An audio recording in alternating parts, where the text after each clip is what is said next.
So we've gone live. Hi, everybody that's joining up on the Zoom. Welcome everyone to the Zoom right now. We're still having people join up on Zoom. Welcome, welcome. We have a final session today that we'll be discussing in part of this series. We started originally 2 sessions ago on a very important subject. And we started asking a question: what are the worlds of truth, cause, and creation? And we asked the question about God. What is the Baha'i conception of God? We asked, what is the nature of this God? And we found an answer that God is imperishable, an uncreated being who is the source of all existence. That while God is described as a personal God, God is also unknowable, inaccessible, and the source of all revelation. He is eternal, omniscient, omnipresent, and almighty. Though transcendent and inaccessible directly, his image is reflected in his creation. And the purpose of creation is for the created to have the capacity to know and love its creator. God communicates his will through his intermediaries, known as manifestations of God. These messengers, or these prophets of God, which are also called manifestations of God, have founded religions from prehistoric times up to the present day. And these sessions have explored the concepts of divinity, divine unity, the primal will. It's explored a lot of topics. But right now, we're going to be at this concluding session. We're going to be finishing up these topics. And we hope that you've enjoyed thus far the 2 speakers and the engagement that they have had with the audience, including yourself. We have Mr. and Mrs. Fares, we have Mrs. Azadeh Mohandesi Fares, and we have Mr. Nabil Fares, Mr. M. Nabil Fares. And both of them have together worked to do quite a bit in terms of investigating a few realities that we share from the Baha'i writings. They have been investigating together with their participants books such as the Kitab-i-Aqdas. They've been investigating together books such as the Last Will and Testament of Baha'u'llah and that of Abdul Baha. They've been studying with their groups that they've brought together, sessions like these ones.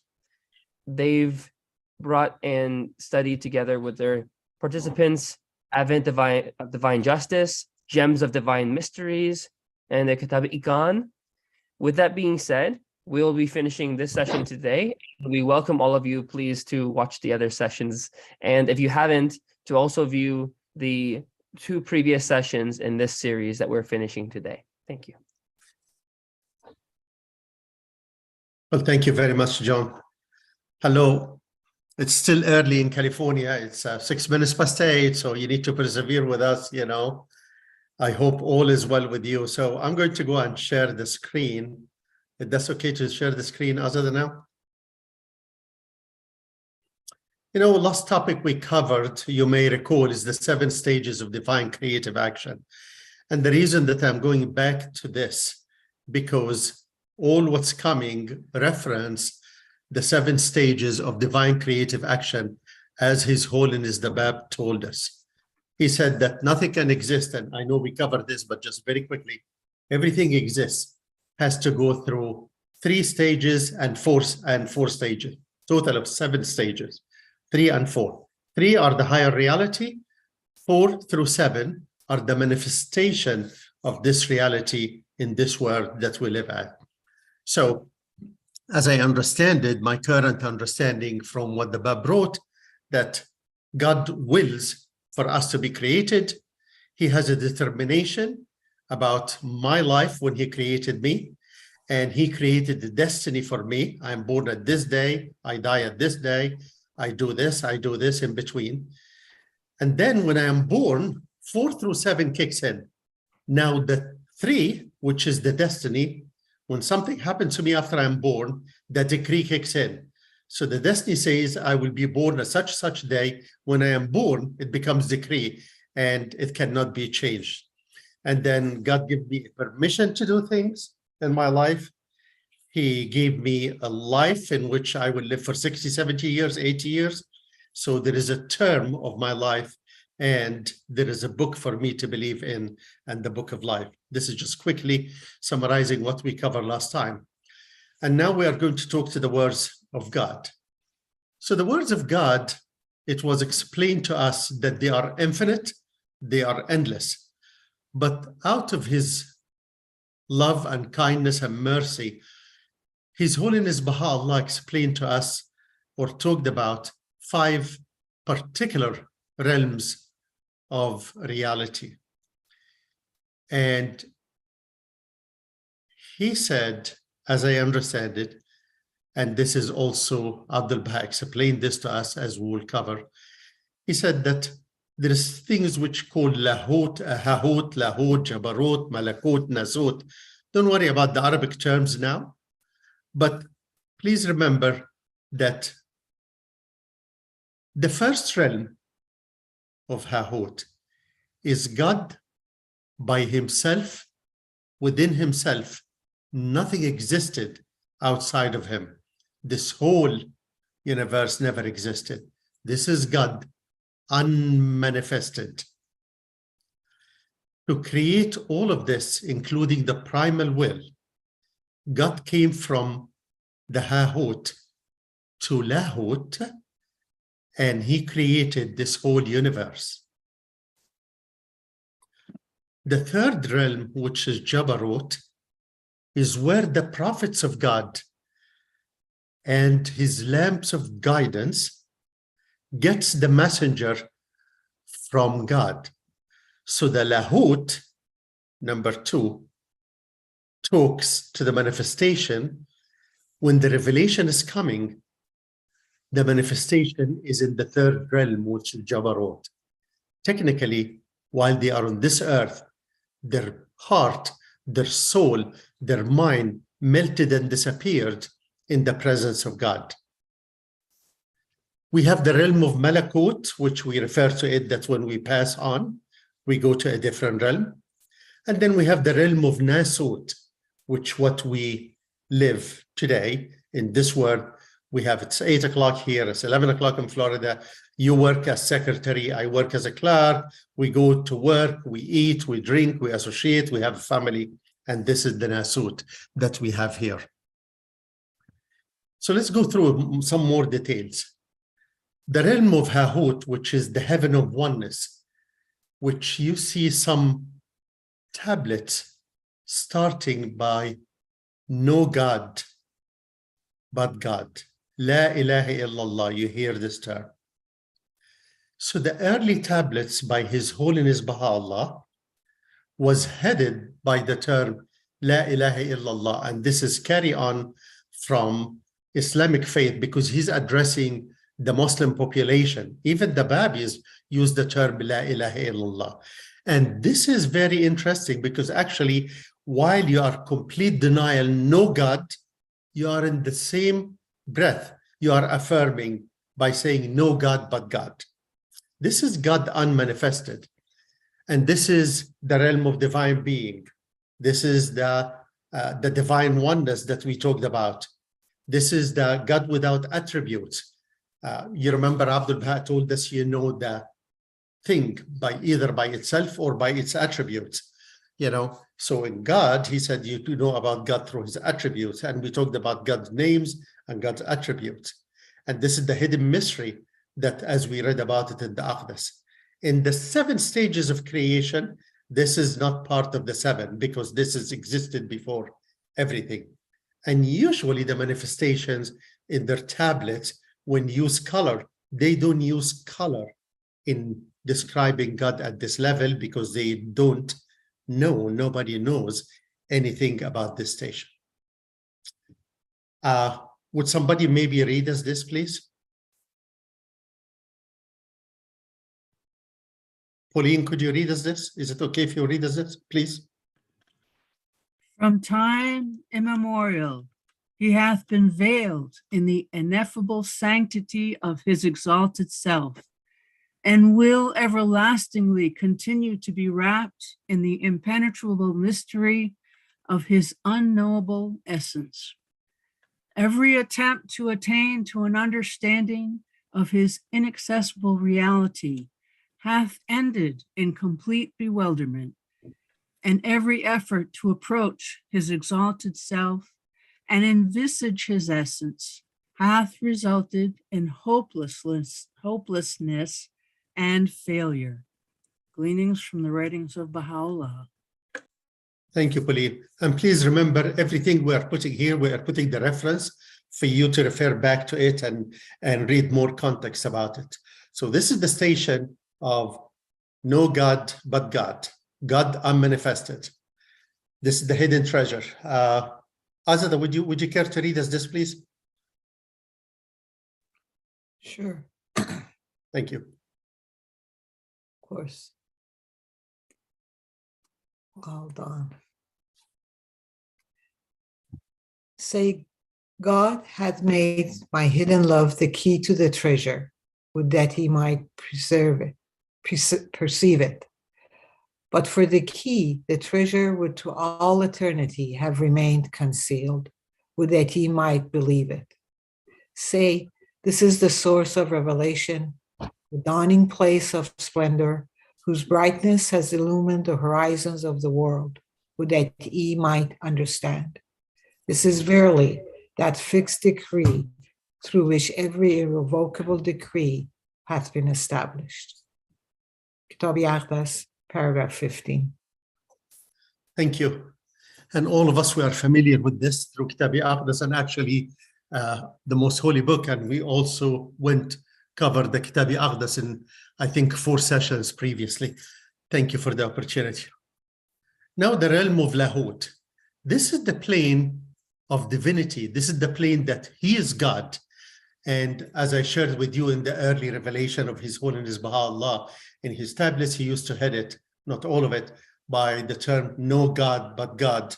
You know, now at the late part in Turkey, he changed this, that all the tablets says he is God. Now, this is God, the manifested God. This is the plane of divinity. This is the heavenly court.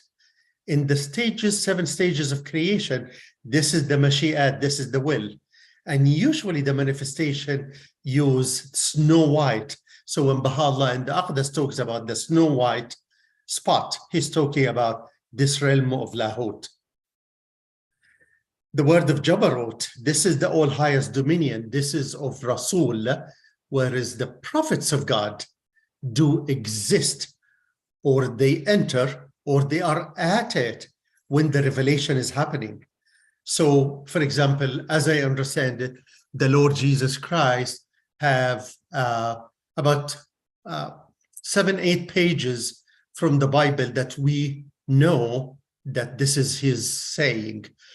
From Moses, we have the 10 commandments that we know that this is his revelation. The Prophet Muhammad, we have, for example, the Quran, which was revealed over a period of 23 years.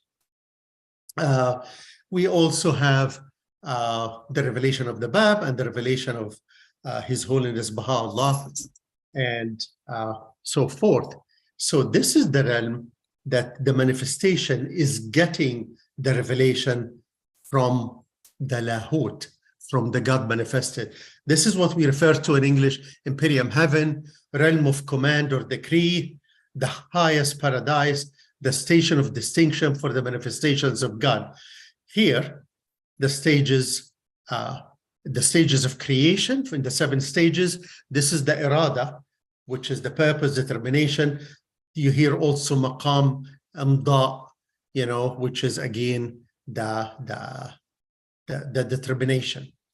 Usually the manifestation in the writing refer to it with yellow or golden. The Bab referred a lot to the golden stage, or the yellow stage. And he's talking about at this moment that he's communicating totally with God and he's immersed completely in the presence of God. So in Islam, would somebody read us this tablet from Islam? This from the Prophet Muhammad, please.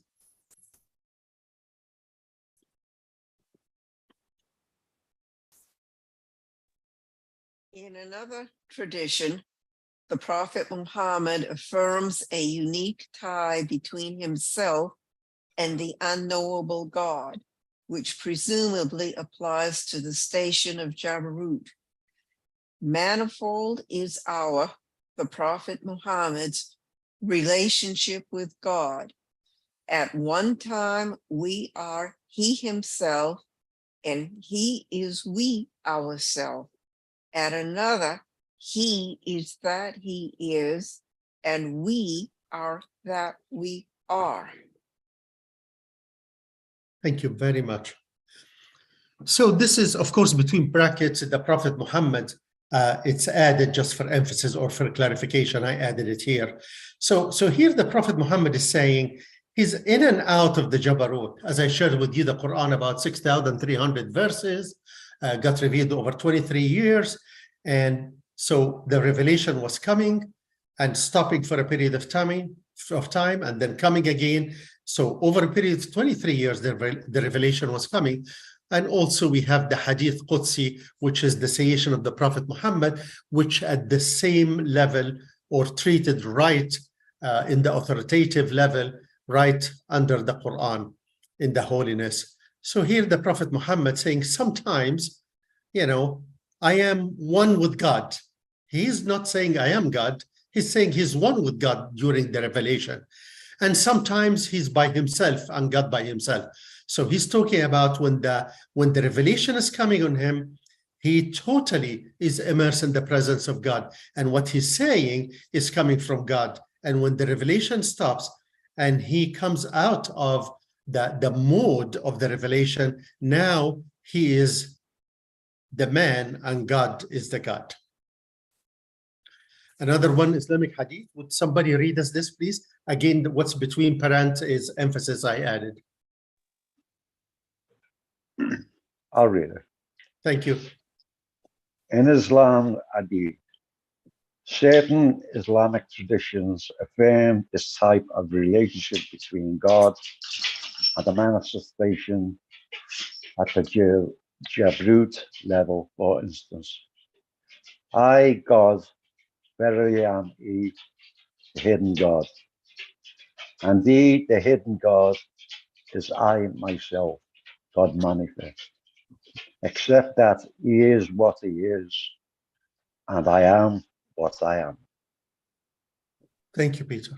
Here again in different hadith. And hadith is the sayation of the Prophet Muhammad, what the Prophet Muhammad said. So the corpus of the Islamic literature is the Quran, of course, the Holy Quran, and the hadith, which what the Prophet said. And the hadith is broken into few levels. One of them, hadith Qudsi, which is holy hadith, just like the Aqdas, the same root of the word, and which is they are considered totally from God. And the other hadith, which is lower level, there is a few segmentation. And the hadith is basically what the Prophet said, what the Prophet did, what the Prophet agreed upon. So he said something, so this considered hadith. He did something in a certain way, so this is hadith. And somebody did something, and when he was asked, he said, that's okay, or that's acceptable. So this is also hadith. And we can talk about Islam in a different session. The relationship between the manifestations of God, and this is in Aqdas. Would somebody be so kind and read us this? When I contemplate, oh my God, the relationship that bindeth me to thee, I am moved to proclaim to all created things, verily, I am God. Thank you, Regina. Again, here, Baha'u'llah really is not saying, I am the essence of God. I am the God, the unmanifested. I am God in the divinity. He's not saying this. He's saying when the moment of the revelation is happening, you are seeing really God.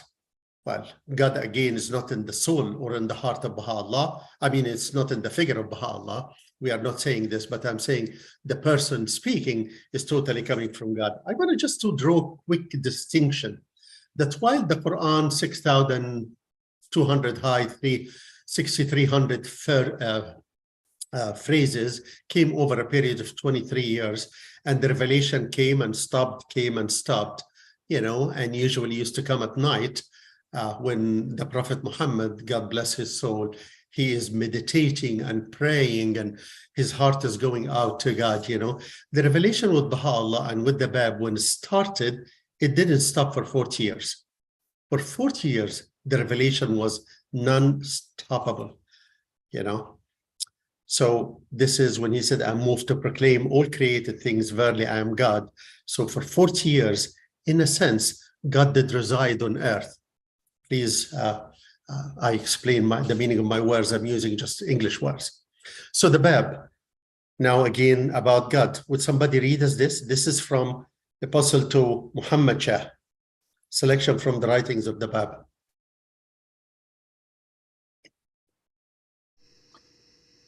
I am the primal point from which have been generated all created things. I am the countenance of God, whose splendor can never be obscured, the light of God, whose radiance can never fade. Whoso recognizeth me, assurance and all good are in store for him, and whoso faileth to recognize me, infernal fire and all evil await him.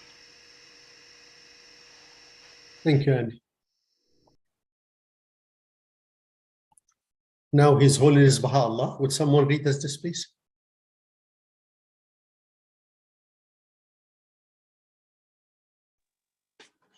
Say, not is seen in my temple, but the temple of God, and in my beauty, but his beauty, and in my being, but his being, and in myself, but his self, and in my movement, but his movement, and in my acquiescence, but his acquiescence, and in my pen, but his pen, the mighty, the all praise.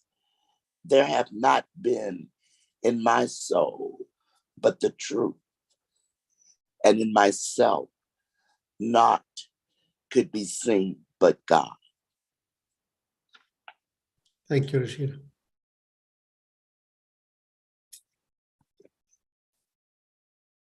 Shawi Effendi, would somebody read us this, please? From the Will and Testament of His Holiness Abdul Baha. I'll be happy to read it. Thank you, Kathleen. The sacred and youthful branch, the guardian of the cause of God. Whoso obeyeth him not, neither obeyeth them, hath not obeyed God. Whoso rebelleth against him and against them hath rebelled against God. Whoso opposeth him hath opposed God. Whoso contendeth with them hath contended with God. Whoso disputeth with him hath disputeth with God.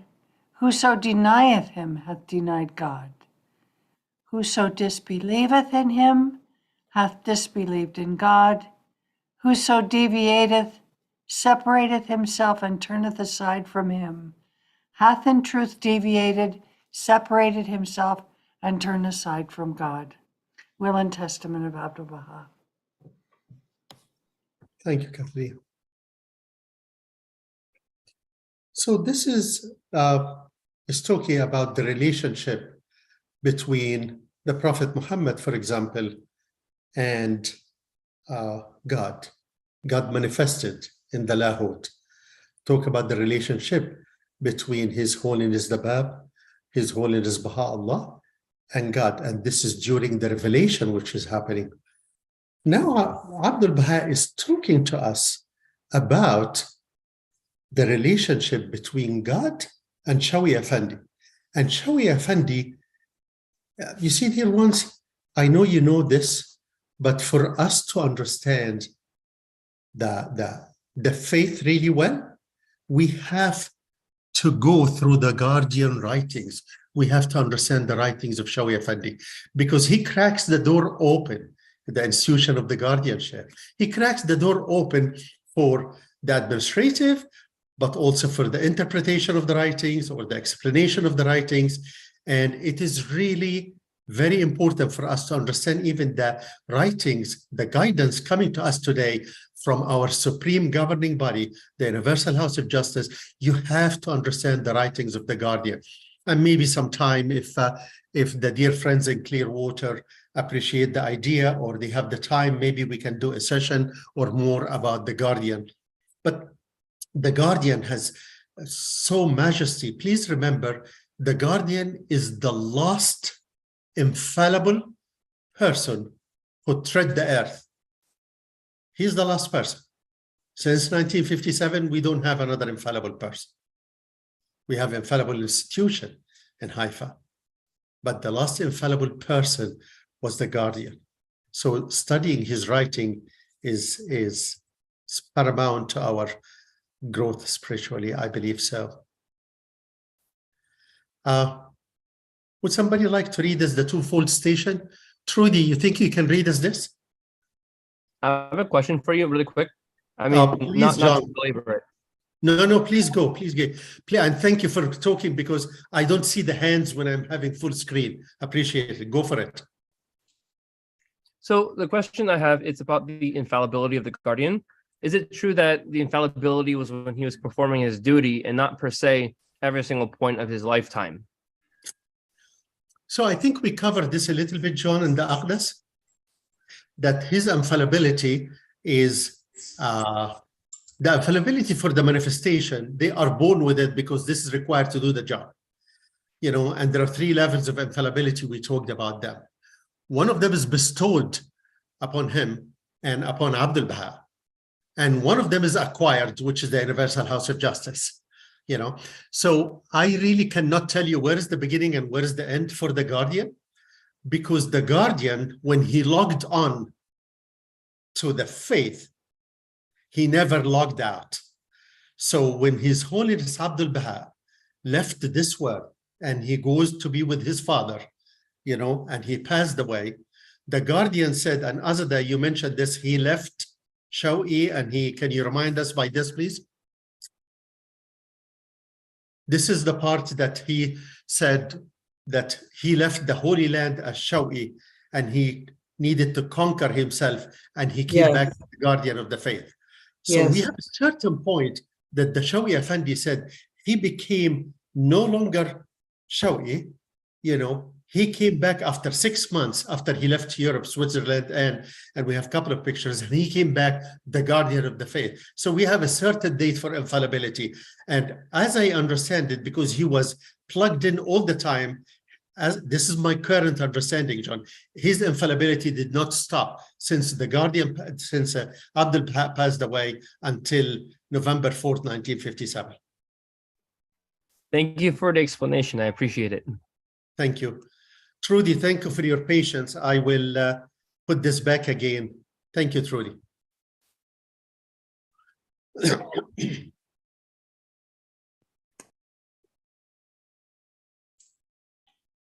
Okay. Twofold station. These manifestations have each a twofold station. One is the station of pure abstraction and essential unity. In this respect, if thou callest them all by one name and dost ascribe to them the same attributes, thou hast not erred from the truth, even as he hath revealed. No distinction do we make between any of his messengers. Quran 2:285. Baha'u'llah Gleanings. Thank you very much, Rudy. So here the writing is saying that when the manifestation is getting the revelation from God, all of them at the Jabarut, they are the same. because this is the station of pure abstraction. This is the essential unity, that they are united with God, but also united with themselves, all these lamps of guidance. And when this ends, the revelation and stops, and they come back again, so to speak, to us, immortal human beings. Now they have different names. Now you have Moses, now you have Jesus, now you have the Bab, now you have Muhammad, Abraham, Adam, and. So this is what's explaining to us that in a station, they are one and the same. Hence, Baha'u'llah said, you cannot say that one is better than the other, because all of them are in the presence of God. And His Holiness Baha'u'llah spoke ample about this in the Iqan, you know. And then when this revelation stops and he turned around and Jesus starts talking to the people in Nazaria and in Palestine and everywhere there in the land of Canaan, you know, now he is the human being. So this is the other station. Questions? Okay. So the word of Malakut, and I think early on when we were talking, one of the dear friends, and I don't know, maybe it was Kathleen, she mentioned, maybe Kathleen, please forgive my short-term memory, we were talking about the Aqdas, and she said that we didn't know, or she didn't know, that the word of Malakut is very structured. So now we are going to talk about this, and if it's not Kathleen, my apology, but somebody made this point. So the word of Malakut, which we say when the people die, they go to Malakut, you know, this is the manifestation of God, you know.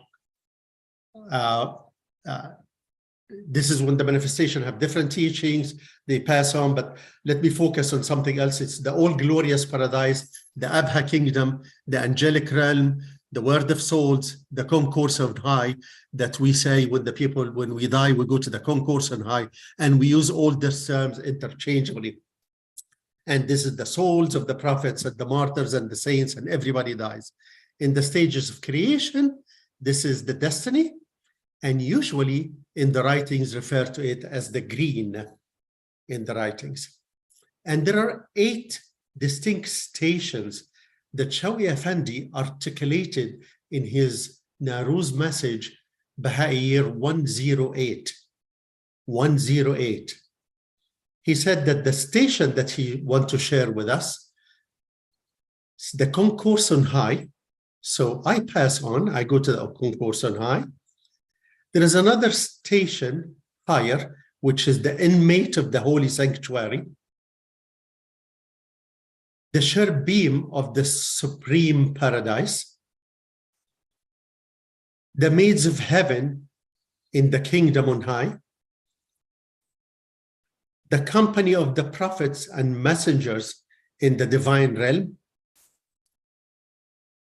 the branch of Baha seated on the right of the mighty throne, Abdul Baha, your God, your master, the primal point, the herald of his luminous cause, the king of the prophets, the solace of the eyes of the prophets, seated before the throne in the midmost part of the celestial heights.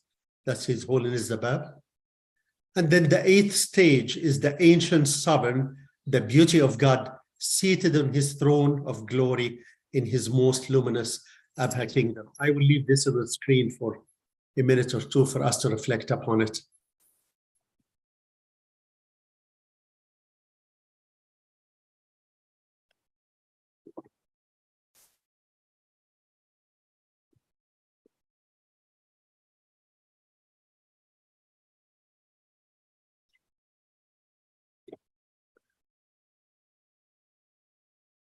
So this is the structure, or part of the structure, that the Guardian allowed us to know about it. So when we say the progress of the soul, when the people pass away, there are 2 or 3 ways to help them progressing. Would you remind me by that 2 or 3 ways for the soul to progress?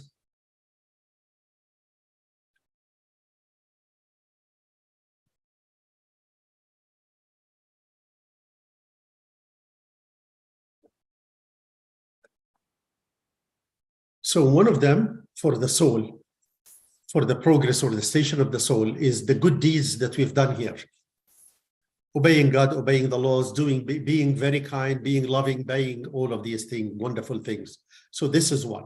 After I pass away, I don't have control over this. I lived for 60, 70, 80 years, and this stopped.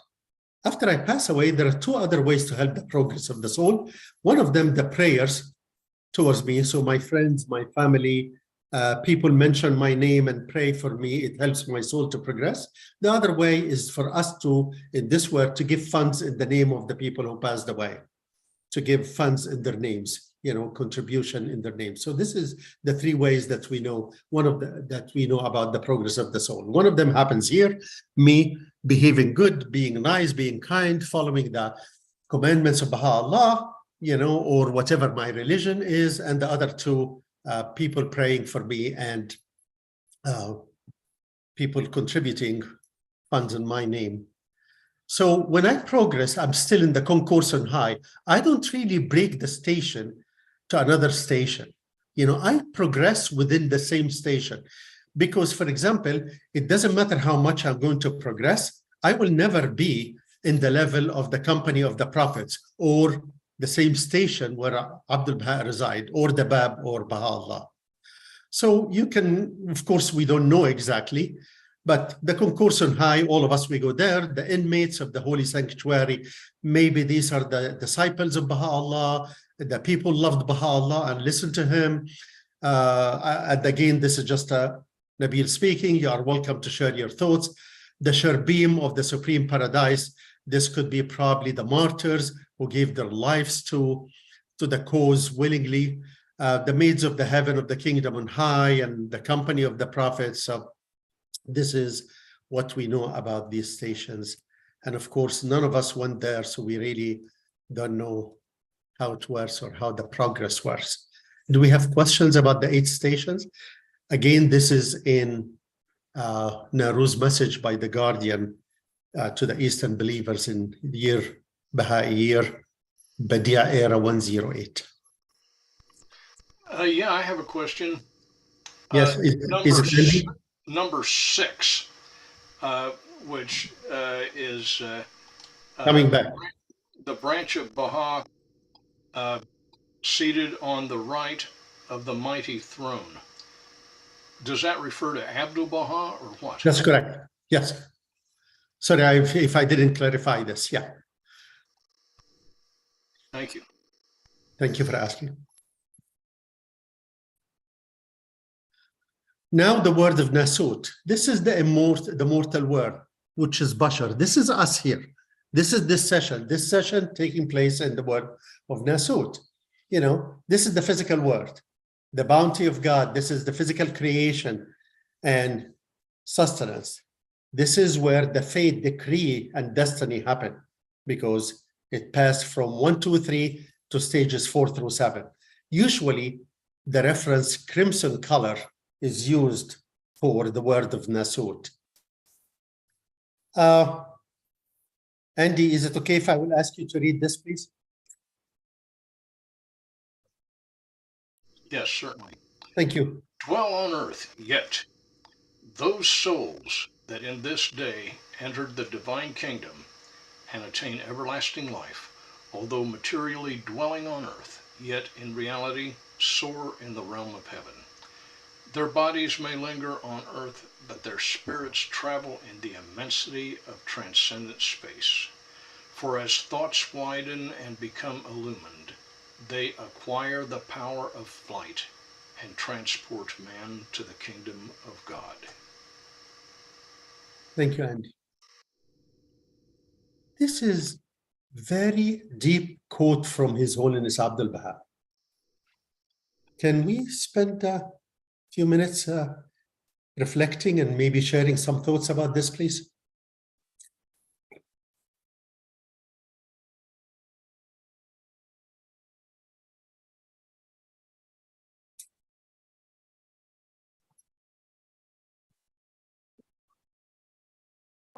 This might suggest an aspect of the dream state. Yeah. Huh? When our conscious mind is closed off, but our soul goes wherever it may need to go, Yeah. to whatever level, and continues its training and then returns. And we might remember this or we might not. Sometimes I think we get glimpses of where we've been, and then we're plucked right back into our body, and we wake up and we're back to our life here. That's a beautiful, Eileen. Yeah, I totally agree. What other thoughts? One thought that I have is this term everlasting life, and also the term eternal life. Yes. Apparently refers to not whether or not you're going to live forever in an eternal realm, but to a spiritual state in this realm. Yes.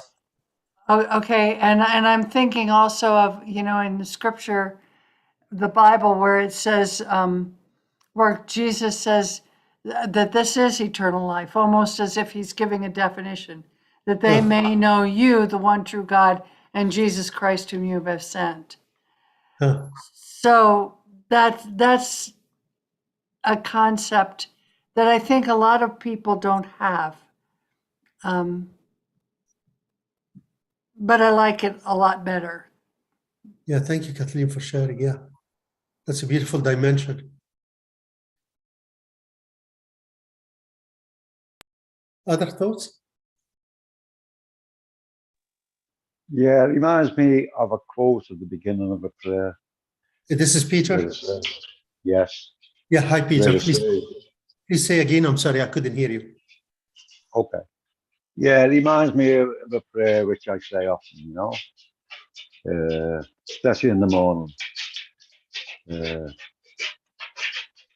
O thou wast turning thy eyes towards God, close thine eyes to all things else, and open them to the realm of the all glories. It's a beautiful one. Thank you. This is, if I may offer another dimension, in the last 3 lines, for as thoughts widen and become illumined, they acquire the power of flight and transport. So some of the dreams, for example, it's unconsciousness on my part. The soul traverse and has no limit, space, and time. It goes back and goes to the future, things like that. So as what Kathleen shared with us in this definition of the Lord Jesus Christ, talking about our souls and the divine kingdom and everlasting. But there is another dimension which you are conscious of what you are doing, which is widening the thoughts, being more accepting and understanding the writings. The more we read the writings, the more our thoughts becomes wider, and we becomes, by God's grace, more illumined. Because 2 seconds ago, we didn't know, we read something, now we know a little bit. As I learn, and I use the term progressive understanding, as my understanding progress with the revelation, which is happening, my thoughts becomes widened. I'll give you another example, which is happening nowadays. Nowadays, we are having but amazing guidance coming from our supreme governing body, amazing guidance coming from the Universal House of Justice. So telling us about the training institute, telling us about how we need to expand the faith, how we need to reflect on what we need to do, giving us plans like the 9-year plans, giving us process that we need to follow, like the institute process, talking to us about the movement of clusters.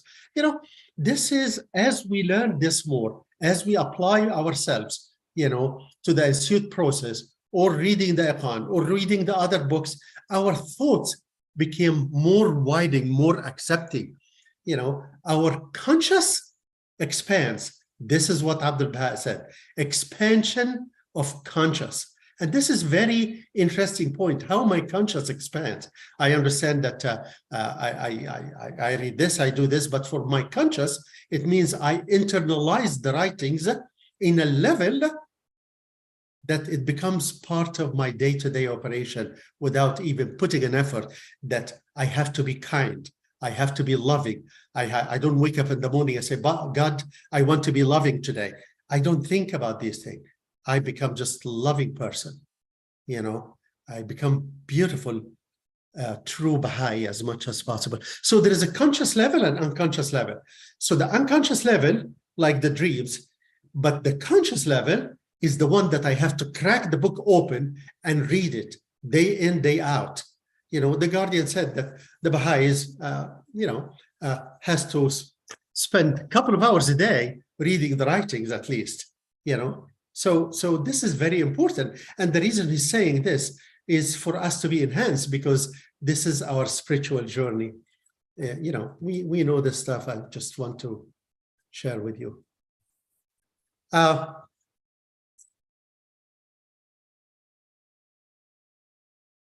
And by the way, here, the last paragraph again, this thoughts coming, the guidance coming from the House of Justice, you know, it will help us really continue to flight and transport us to the kingdom of God. Now we are part of the 9-year plan, you know, and we have to be part of it. It doesn't matter what you are doing. We need to be part of this plan.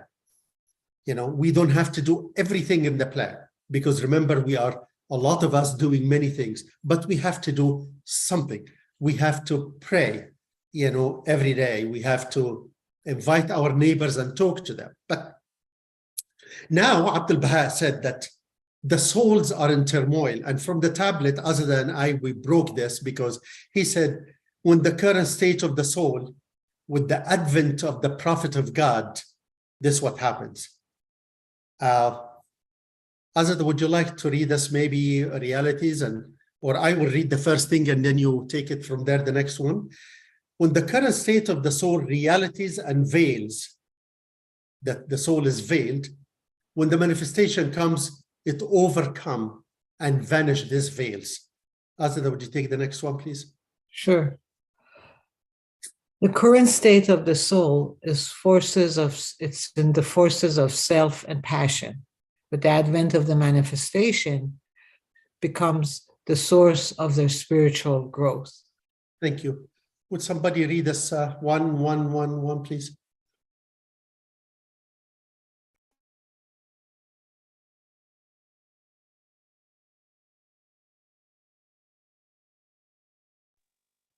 I'll read it. Thank you. The current state of the soul. Souls who turn their faces seeking enlightenment.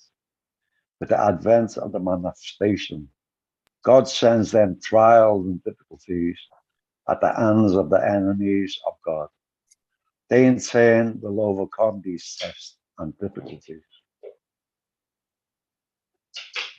Thank you. Next, please.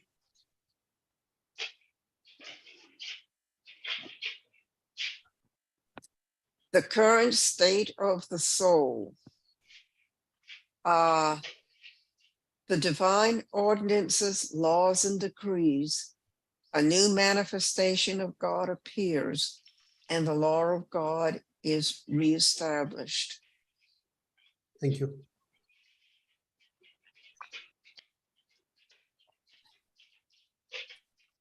The current state of the soul, the reality of things and their essences, Mahiyat. The divine outpourings and effulgences pervaded these realities. Thank you, Andy.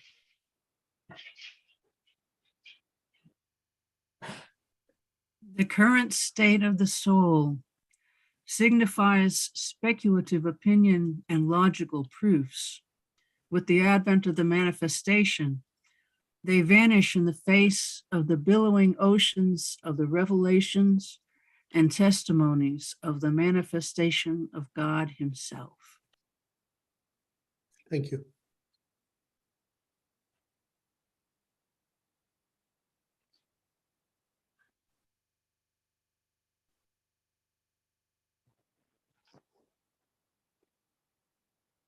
Two more, dear friends.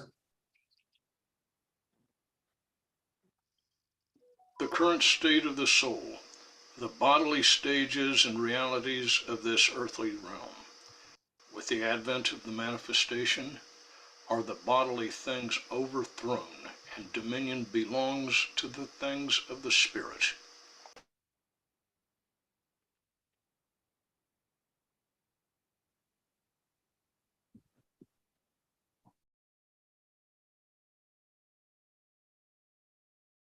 One more.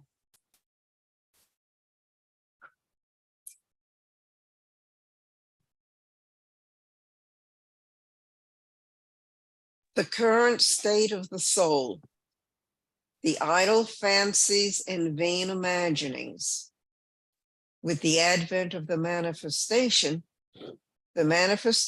causes the darkness of idle fancies and vain imaginings to disappear. Thank you. This is incredible. And one comment I would just like to make on a more Yes, please. personal note, Yeah. back to number 3, tests and difficulties. In my life, I got my major tests and difficulties in the 40 plus years before I became a Baha'i. Oh, And looking back, I can now see that they were preparing me for entrance into the faith and to accept Baha'u'llah. So kind of wonder if that's happened to other people. Also, I've had tests and difficulties since, of course, but they have not scarred me or traumatized me the ways the other events did before I became a Baha'i. yeah. Thank you for sharing. This is beautiful.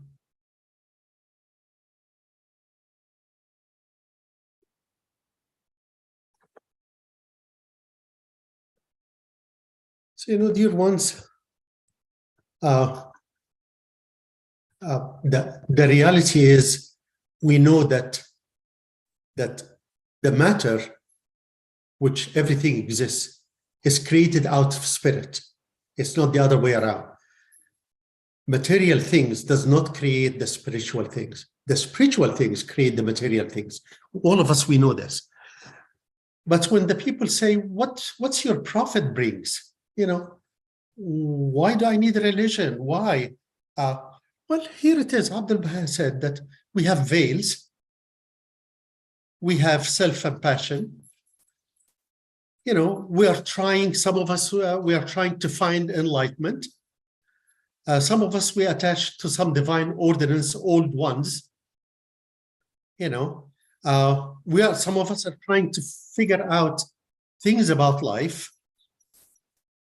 Some of us, we are very logical about approaching God, and we are saying, I cannot find God in a science lab, then God cannot exist.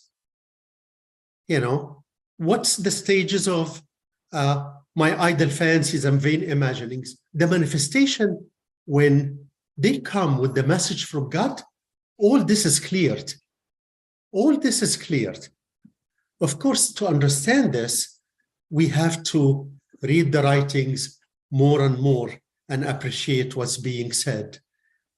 I'll tell you a story about Abdul Baha, and please think of it as pilgrim note, pure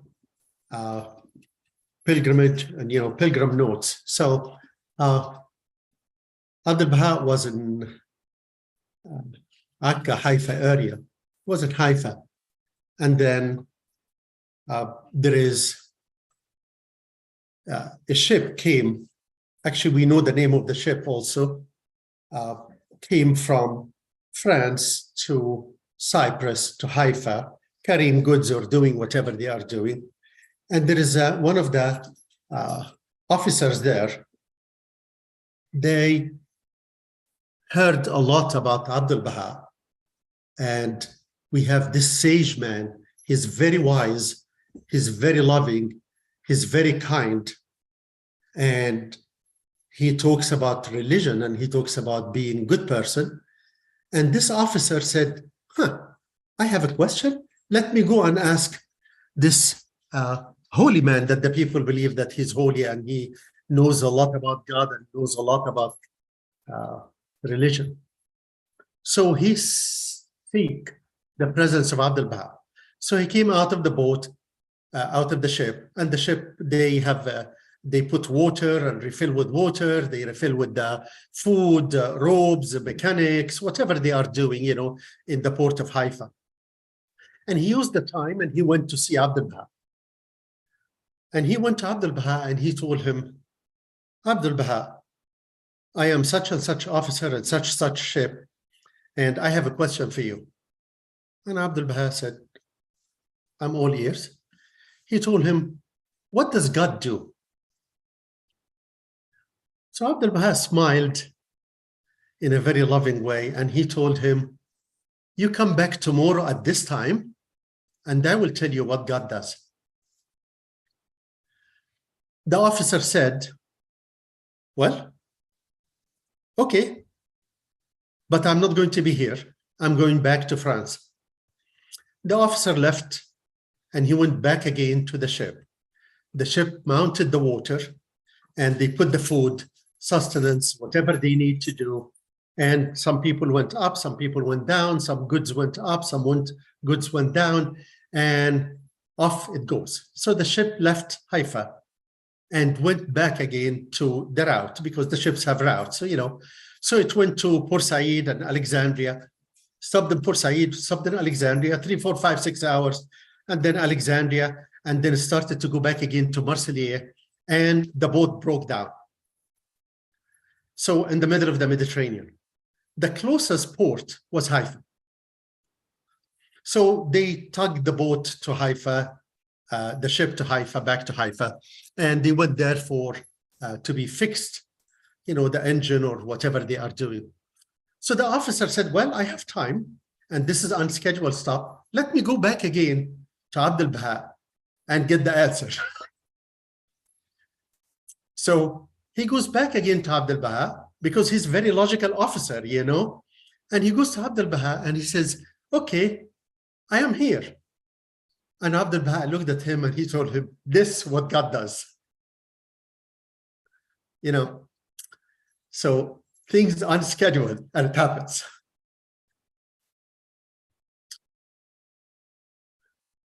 And this is what the manifestation does when the manifestation comes. I have a couple of things just for us to reflect upon. Again, we've been talking about the divinity and the soul and realms of reality. In the Quran, that it says, and they ask you, the Prophet Muhammad, concerning the Ruh, which is the spirit. Say the Ruh, it is one of the things, the knowledge in which is only with my Lord, and of knowledge you, human beings, have been given only a little. يسألونك عن الروح قل الروح من أمر ربي وما أوتيتم من العلم إلا قليلا. So the Prophet Muhammad, when he was asked about the soul, he said it's sealed. We are not ready for it yet. The Prophet Muhammad did know what happens to the soul. He talked about it, but the time was not ready, because at this time, the people at that age, 14 centuries ago, we didn't know enough. Our soul are not expanded enough. Our understanding is not progressive enough for him to talk about soul.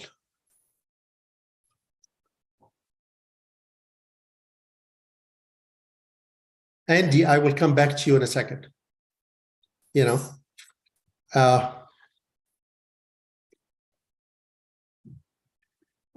question regarding the soul. Would somebody read us this, please? I'll go ahead and read it. Thank you. Question regarding the soul. As to thy question regarding the soul, know thou that among the people there are numerous treatises and manifold views as to its stations. Among these are the soul of the kingdom, the soul of the dominion, the celestial soul, the divine soul, the sanctified soul, as well as the benevolent soul, the contented soul, the soul pleasing unto God, the inspired soul, the irascible soul, and the concupiscent soul.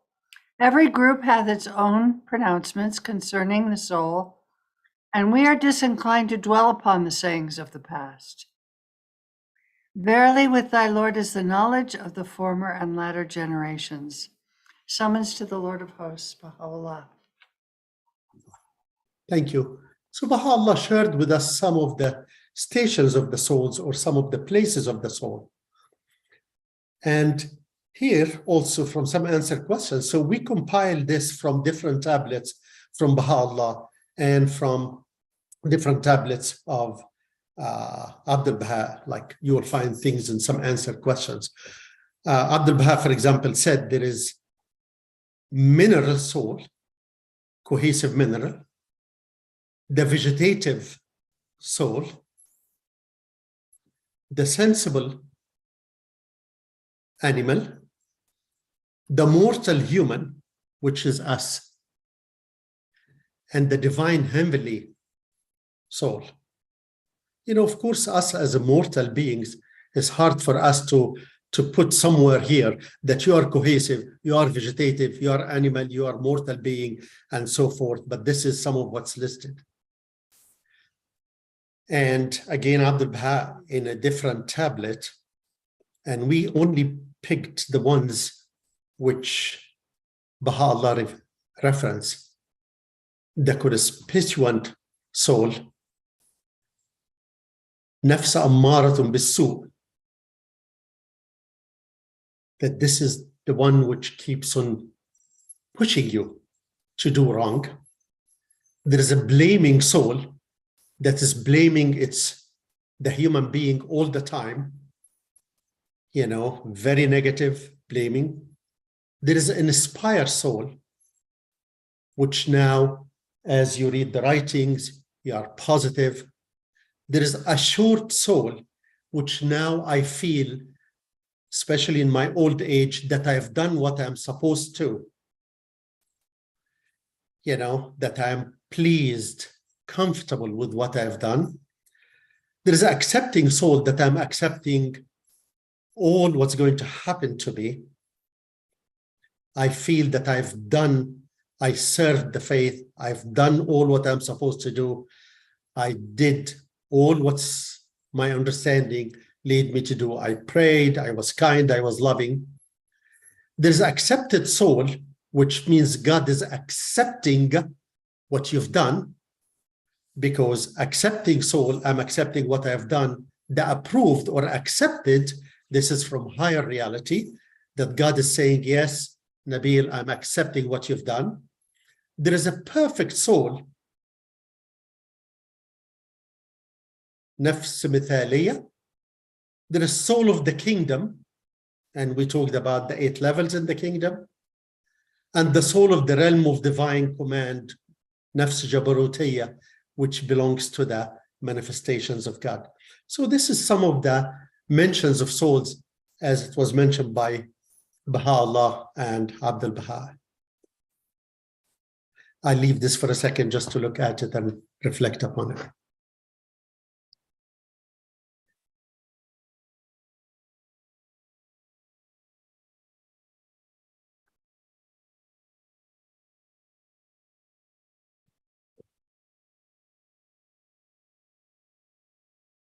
So in the right, that's the Arabic text on that chart we were looking at, correct?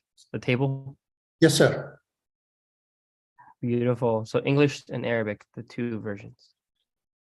That's correct. So the Arabic is what's mentioned and listed in the tablets of Abdul Baha, and in some answered questions in Persian, this is used because the theology is coming from the Arabic language and the Arabic background.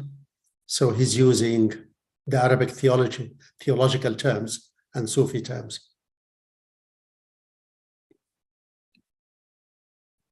Okay, John, since you asked a question, then how about if you read us this, please? The unity of the divine worlds. Those souls who are pure and unsullied, upon the dissolution of their elemental frames, hasten away to the world of God. And that world is within this world. The people of this world, however, are unaware of that world and are even as the mineral and the vegetable that know nothing of the world of the animal and the world of man.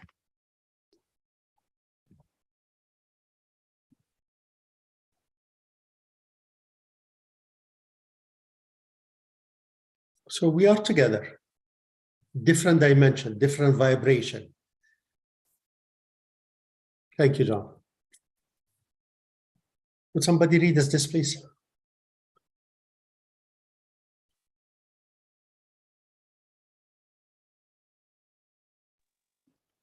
I'll read it. Thank you. The unity of the divine realms. Every created being, however, revealeth the signs which are but emanations from him and not his own self. All these signs are reflected and can be seen in the book of existence, and the scrolls that depict the shape and pattern of the universe are indeed a most great book. Tablets of Baha'u'llah, revealed in Kitabi Akdas. Thank you. So, dear ones, this brings us to the end of this session, and I will appreciate, other than I will appreciate your patience. And now we are open for questions. Andy, I don't have the reference, but for the Guardian, but this is when he was explaining to us what Baha'u'llah means, but we have to read the writing every morning at time. I am aware that he said that Baha'u'llah says that we must read the writings every morning and night and in order to be faithful to the covenant. But I did not see a 2-hour time period specified any place. I was just wondering where it might be found. Well, all what I know, but thank you for asking, all what I know that says morning and evening, you know, but you are right. I'm not aware that it says 5 o'clock, 5 a.m. and 5 p.m. I usually the faith doesn't do this thing. It's not like a cookbook. So you are absolutely right. Nor does it say that you have to read for 14 minutes, 28 minutes, 92 minutes. It doesn't specify the time period either. I agree. I'm not aware that there is any specific time. Again, the faith is never really like a cookbook saying this or that. Usually, Baha'u'llah, but there is one. Baha'u'llah literally says that just reading a verse will be sufficient as long as you're actually meditating on it. There's elements that you have to fulfill for actually reading the verses. So even if you read a very little amount, like a verse, and reflect on that, it'll be more sufficient to you that you actually reflect and meditate on it than you were to read a whole book in one day.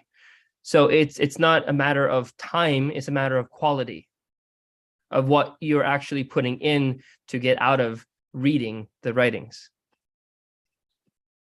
Thank you, John. So, dear ones, do you have any other thoughts? I have a question. Yes, Kathleen, please. This has bothered me for a long time because it says that the souls advance, of the departed advance, through our prayers for them and through good deeds done in their name. But what about what happens? What provision is there for souls who have nobody who ever utters a prayer for them or ever even thinks of them in a good way? What happens to those souls? Yeah. Azada, would you like to take this or you want me to? I'll just share a personal thing. My grandmother's on my mom's side, on my mom's side, the family were Muslim. And my grandmother, a very devout Muslim with such a pure heart. And I always would sit and listen to my mom and her mom talking about various things, from poetry to daily life to whatever. And one time my mom asked a similar question from my grandmother.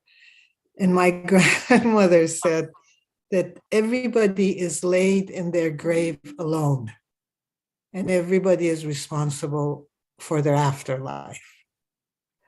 So to me, that's always been the answer for, each individual. While we dwell on this earth, we are responsible for our afterlife.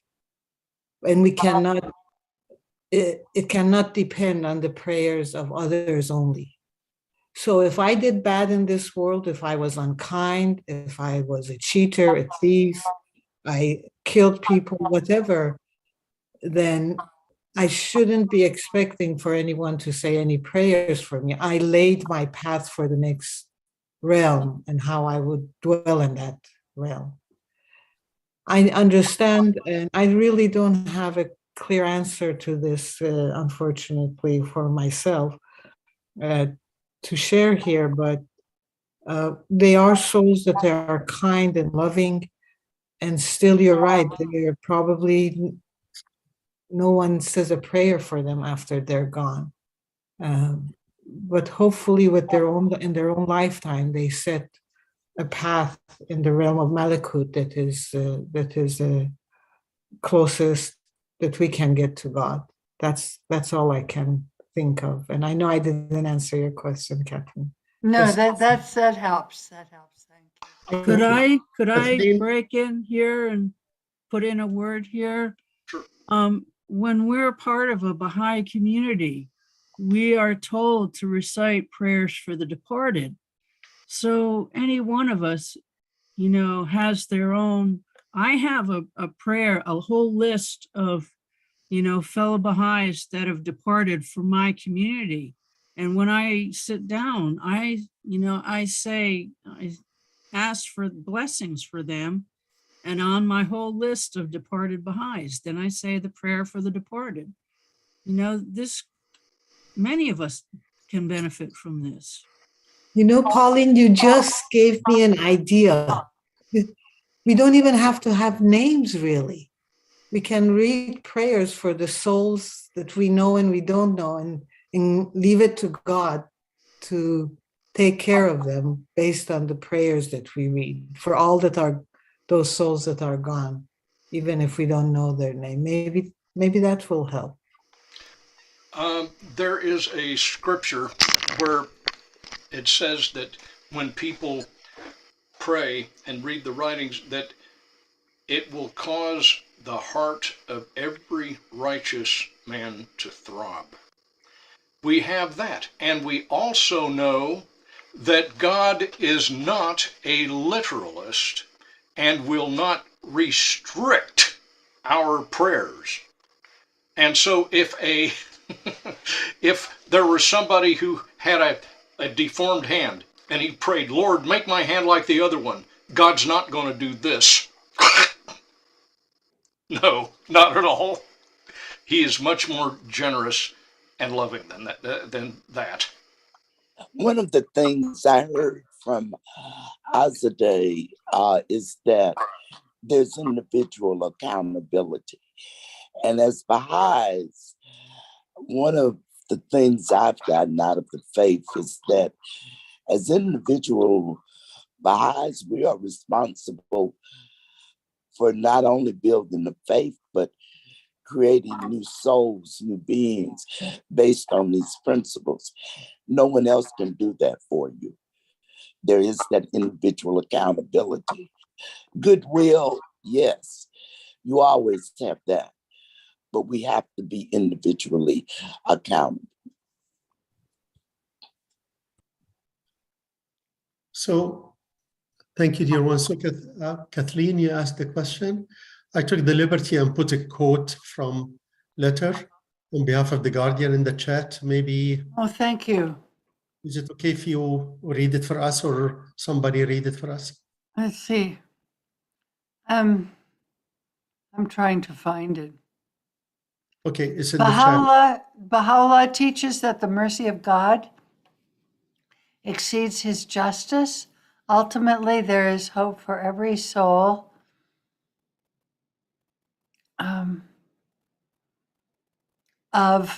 having trouble with my feed. Okay, no, I will read it. Thank you. Thank you. Baha'u'llah teaches that the mercy of God exceeds his justice. Ultimately, there is hope for every soul of progress and forgiveness. But at the same time, to turn aside from this cause, once we have really contacted its spirit, is a grave error and one not to be minimized. On behalf of the Shawi Effendi, the individual believer, October 14, 1947. So he, as what I understood, is that we really should be hoping for God's mercy. We depend on his mercy for forgiveness. But also, he cautioned us that if you become a Baha'i and you get intimate with the spirit of the cause and consciously you leave it and turn your back, and this is also in the opening of the Kitab-i-Aqdas, the Guardian said that that's a grave error and cannot be taken lightly. So, but this again between the individual and God, not us. So I hope this will answer your question, that we have mercy in the higher reality. Thank you. Thank you. Other thoughts, dear ones?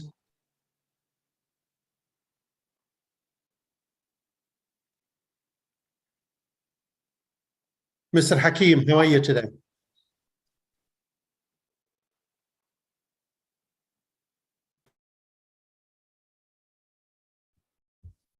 So we Yes, have sorry. a lot of I'm sorry. Go ahead, Gilbert. No, I'm just listening. Oh, okay. Thank you. Hey, how are you today? Very well, thank you. So would you care to share some of your thoughts about what we have been covering, please? No, it's okay. It's getting late, so I want to give the floor to other people, not Thank you. monopolizing. Yeah, Thank you. actually, Gilbert's given a presentation on Baha'i cosmology, which delves into a lot of the topics discussed here. Although you've hit upon a few slides that really kind of help to clarify some of his thoughts in those presentations as well.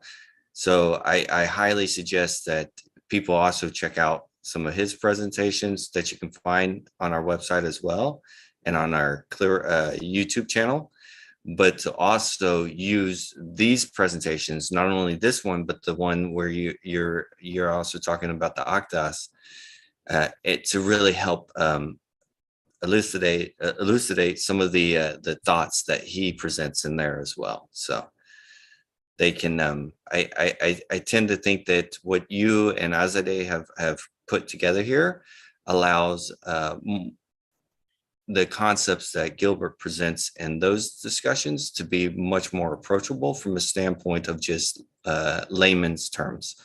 So I really appreciate what you guys have put together. So thank you. And again, if there's any other questions, please, now would be the time to join the discussion, friends.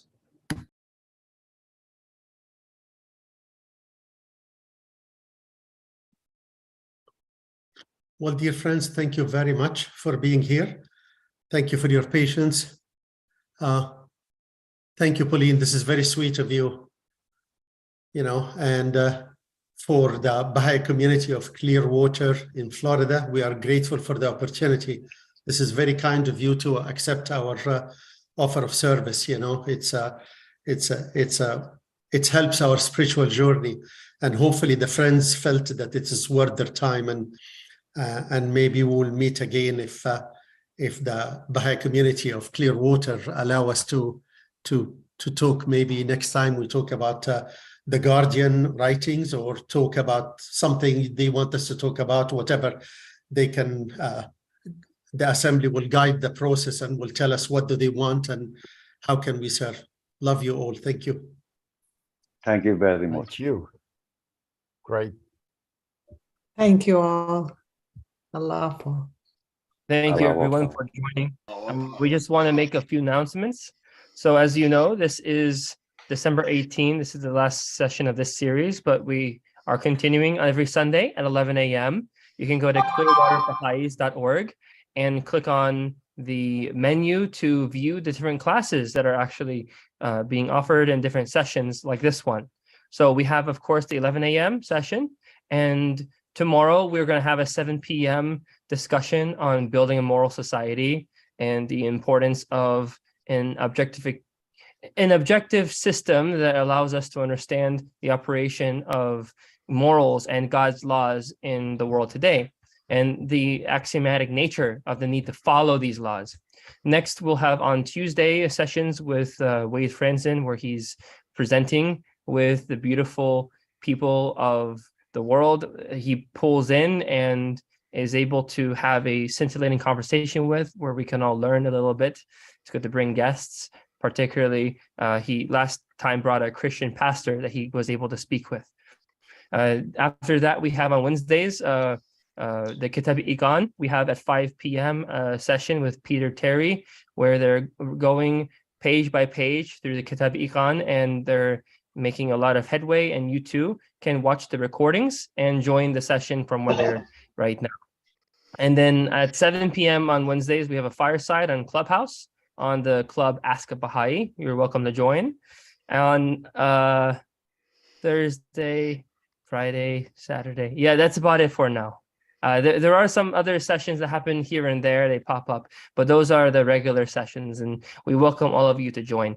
And speaking of featuring Mr. Hakim earlier today, he had a discussion on cosmology. He will be facilitating the sessions tomorrow on morality, the idea of building a moral society with the laws of Baha'u'llah.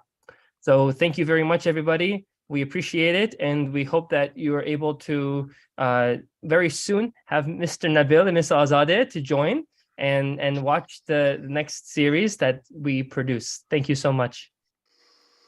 Been a pleasure. Thank you. Pleasure. Thank you for the opportunity.